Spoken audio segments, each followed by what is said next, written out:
دوستو لیبیا نے سہارا ڈیزرٹ کے اندر سب سے بڑی ریور بنائی تھی، تو بنائی کیسے؟ جہاں پانی کی ایک بوند بھی نہیں ملتی تھی وہاں لاکھوں کیوبک میٹر تازہ پانی کیسے لایا گیا؟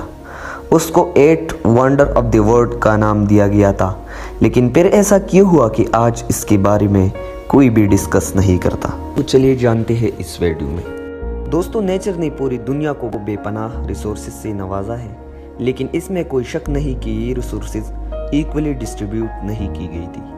پانی کی بات کی جائے تو بے شک دنیا کا 75% حصہ پانی ہے، لیکن یہ ہم استعمال نہیں کر سکتے۔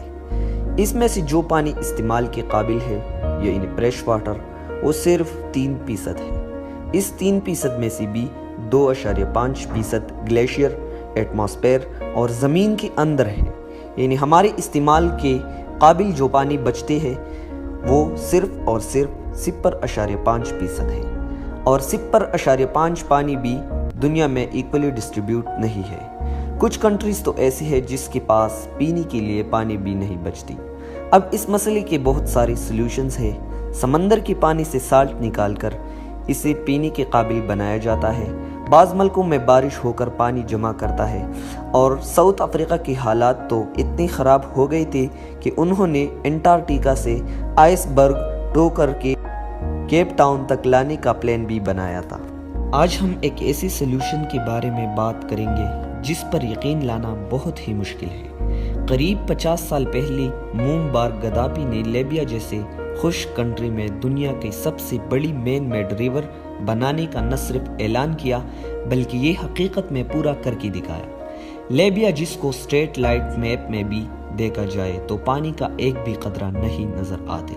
یہاں بارش کا پانی اتنا نایاب ہے کہ لوگ کئی سالوں تک بارش کا پانی نہیں دیکھ پاتے۔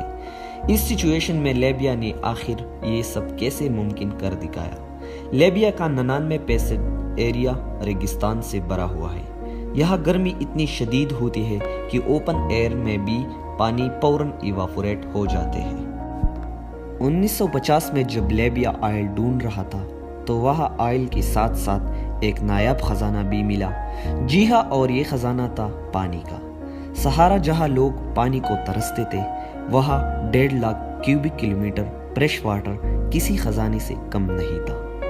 اندازہ لگایا جائے تو سہارا کے نیچے پانی اتنا زیادہ تھا کہ ہماری پوری دنیا اگر اس کو 40 سال تک استعمال کرے پھر بھی ختم نہیں ہوگا۔ اور اس وقت کے لیبین ایکٹیٹر مومر گدافی یہ اپارچونٹی کسی بھی وقت مس نہیں کرتے تھے۔ ان کا آئیڈیا تھا کہ کسی بھی طرح سے یہ پانی نکال کر اس کو لیبیا کی تمام سٹیز کو پہنچا دیا جائے، تو یہ لیبیا اور سہارا ڈیزرٹ میں ایک بہت بڑا کارنامہ ہوگا۔ یہ پلان بنانا جتنا آسان تھا اتنا ہی مشکل اس کو انجام تک پہنچانا تھا، کیونکہ ریسرچز سے معلوم ہوا تھا کہ واٹر لیبیا کے ساؤتھ میں پایا جاتا ہے اور یہاں کی مین سٹیز لیبیا کے نارتھ میں واقع تھا۔ یہ فاصلہ کم نہیں تھا، خاص طور پر ایک آرٹیفیشل ریور بنانے کے لیے ریسرچ کی گئی تھی۔ تو نتیجہ یہ نکلا کہ ہر سٹی تک پانی پہنچنے کے لیے 2820 کلومیٹر تک ریور کھودنی پڑے گی۔ یہ فاصلہ اتنا ہے کہ اسلام آباد سے کراچی تک کے 2 چکریں لگایا جائے۔ جب مومر گدافی کو پتہ چلا تو انہوں نے ہمت نہیں ہاری، لیکن ایک اور مسئلہ آ کڑا۔ سہارا کی کڑکتی گرمی میں جہاں پانی فوراً ایواپوریٹ ہو جاتا ہے، وہاں اتنا لمبی اور اوپن ریور کا مطلب تھا کہ شہروں تک پہنچنے سے پہلے آدھا پانی ایواپوریٹ ہو جاتا تھا۔ دوستو اب اس مسئلے سے نمٹنے کا مطلب تھا کہ 2820 کلومیٹر ریور کو انڈر گراؤنڈ کرنا ہوگا۔ اس لیے بڑی بڑی پائپ کی ضرورت تھی۔ ایک پائپ 13 فٹ موٹا، اس کا وزن 80 ٹن، اور ایسے 5000 لاکھ پائپ لائی جائے گی، تب جا کر 2820 کلومیٹر لمبی ریور بن جائے گی۔ اتنی زیادہ پائپس بنانے کے لیے لیبیا میں ہی کئی فیکٹریاں بنائی گئی جن میں پائپ تیار کرنے جانے لگی۔ یہ کنکریٹ اور سٹیل سے بنی گئی پائپ تھی۔ ایک کنکریٹ میں 8 کلومیٹر سٹیل وائر استعمال کی گئی تھی، یعنی اگر سب پائپ میں استعمال ہونے والے سٹیل وائرز کو سیدھا بچھائے تو ارتھ کی گرد 100 مرتبہ چکر لگا سکتے ہیں۔ ہم بات کر رہے ہیں 1980 کی، جب ماس لیول پائپ بننے کا کام سٹارٹ ہو چکا۔ یہ پائپ کنکریٹ سائٹ پر بڑی بڑی ٹرکس پر لوڈ ہو کر پہنچائے جا رہے تھے، لیکن مسئلہ یہ تھا کہ اس وقت لیبیا میں کوئی روڈ نیٹ ورک بھی نہیں تھا، لہٰذا ایسکورل کمپنی کو بلایا گیا اور 3200 کلومیٹر لمبی روڈ بنوائے گئے۔ اس کے بعد کھودائی کا کام شروع ہو گیا، کیونکہ پائپ زمین کی 20 فٹ اندر جانا تھا۔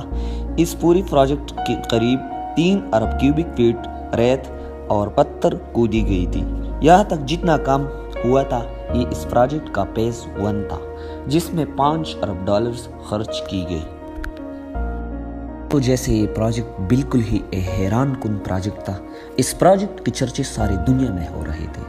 ہر نیوز ایجنسی صرف اسی پروجیکٹ کی خبریں دے رہے تھے، لیکن برا وقت کبھی بتا کر نہیں آتا۔